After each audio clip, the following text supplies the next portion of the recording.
How's it going, guys? Welcome back to the channel. My name is John and I'll give you regular updates on what's going on in the world of space and tech. So let's get into it. So NASA has just given one of the clearest signals yet about where the Artemis II mission is heading and why this mission matters far beyond a single launch. I'm going to break this down only by playing the key moments, then explaining what's actually being said. Jared, thank you so much for sitting down with us, and congratulations on your recent confirmation as the 15th NASA administrator. I think people hear that, Jared, and they say, is there possibly a cooler job out there in the United States government than to be NASA administrator? This must be a very cool position. There's no question. I mean, first of all, I get to work with some of the best and brightest minds in the nation. I mean, you know, these are the rocket scientists and the engineers that made it possible, you know, more than a half century ago to send actually American astronauts from that launch pad over there to the surface of the moon and bring them back safely. And now here we're just weeks away, maybe a couple months away at most, before we send American astronauts again around the moon, and this time we're setting up to stay. This is not a ceremonial talk. Artemis II is literally weeks away. So we're basically setting everything up for long-term lunar presence. And this isn't like putting flags in the ground or footprints like the Apollo missions. Well, what I'm excited about right now is that the President of the United States has given us a national space policy that's probably the most ambitious and exciting policy we've had since the Kennedy era. So not just setting up America to return to the moon, but to build the infrastructure there, to build a moon base so that our astronauts can stay and pursue the scientific and economic opportunities on the lunar surface. So basically, we're setting up to stay. That's the key phrase here. Artemis II isn't about landing yet. It's about proving the systems work so NASA can justify permanent infrastructure on the moon, guys. The president also said we need to make investments into the technology to enable the next giant leap. So we're going to build nuclear spaceships. And that's what's going to help enable us to go to Mars and beyond. He said establish an orbital economy. This doesn't actually mean nuclear rockets launching from Earth. It means power systems and propulsion that only activates once you're in space. You know, this is an agency that endeavors to do the near impossible. What no other agency, organization, no other nation in the world is capable of doing. And then when we do that, we inspire the rest of the world, our children, to grow up and want to take us even farther. So this is the place to be if you're looking to change the world. So is part of your goal here, you say that you want to restore a mission-first culture here at NASA. Is part of that also restoring the reputation of NASA? Because I think Americans are ready to see that. I mean, everyone who shows up to work at NASA wants to see us, you know, change the world, to create the headlines that NASA has done, you know, throughout its existence, right? So the issue, though, is, in like any organization with enough time, you know, the mission can lose its way a little bit and the bureaucracy forms, right? And nobody wants to see that. I can tell you the smart engineers, the rocket scientists, the astronauts show up to work at NASA, they want to get the job done. So the idea, we got to liberate them, the best and brightest, from that bureaucracy and concentrate all our resources on the needle movers, why this agency was created, why it exists in the first place, American leadership in the high ground of space. So NASA have had loads of delays over the years because of red tape and bureaucracy. This Artemis II mission is about installing confidence in the general public. So if everything goes well, it's full steam ahead. There is a very big launch scheduled here at the Kennedy Space Center.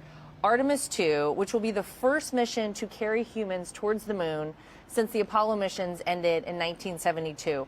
What can you tell us about that? What can Americans expect? You kind of touched on it a minute ago. The Artemis program is absolutely like mustering the best of our resources and our brain power in order to accomplish something that it not only hasn't been done in more than a half century, but to set up now for repeat missions. We are going to build a moon base right now. We are going to set up rovers that are capable of mining helium-3 on the moon. So these are exciting things that we're going to undertake. Artemis II is the first mission on that campaign. So again, you know, within a couple months, in the first half of this year for sure, we're going to launch American astronauts around the moon.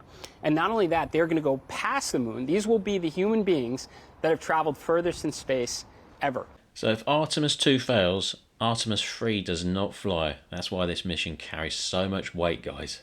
Wow. We're going to use that mission to check out all of our systems. So the SLS vehicle, the boosters, the Orion spacecraft, the crew are going to undertake some manual piloting exercises. They're going to really put the vehicle through all of its paces. And they're going to get a good look at the environment that the Artemis III astronauts are going to go to, where we actually land on the moon. And when they land, hopefully we already have some of that infrastructure there necessary for the lunar base we're looking to build. You're not only focused on putting Americans back on the moon, but laying the groundwork to deliver on the president's vision of planting the stars and stripes on Mars. I love President Trump's ambitious and achievable vision of American astronauts going to Mars and planting the stars and stripes. We've gone to our very close neighbor in the moon. We will return. But to actually set a goal to travel to a planet other than our own for the first time ever is just so inspiring. We are going to do it. President Trump's national space policy outlines already the plan to do it. We got to start making investments in nuclear power in space. We're going to make nuclear great in space again. This type of a program is only what NASA can do.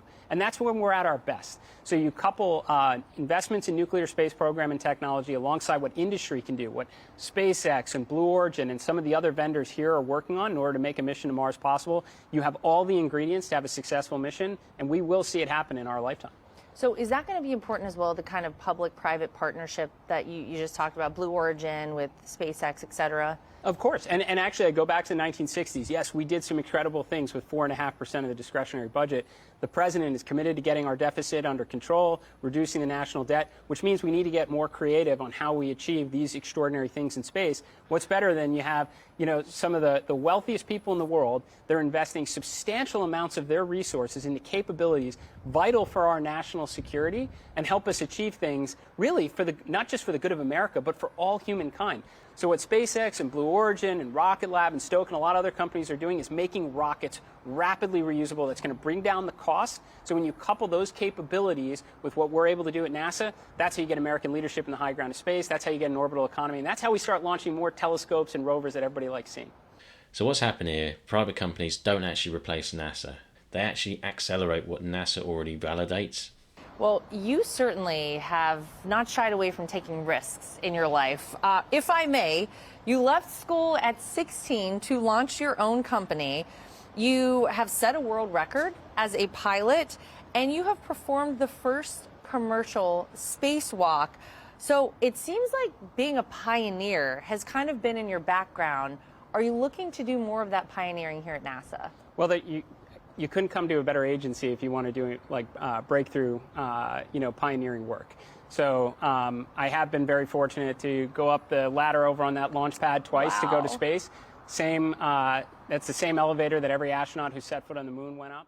Artemis II isn't loud, it isn't flashy, but it's the mission that decides whether NASA can move forward confidently, or it's going to have to pause again. I'll keep breaking these updates down as we get closer to the rollout and the launch, guys. Thanks again for watching, guys. I hope you've enjoyed the video and you've learned something, and we've got some good times ahead. So yeah, don't forget to hit the subscribe button and also thumbs up, that really helps, and I'll see you in the next one. Take care.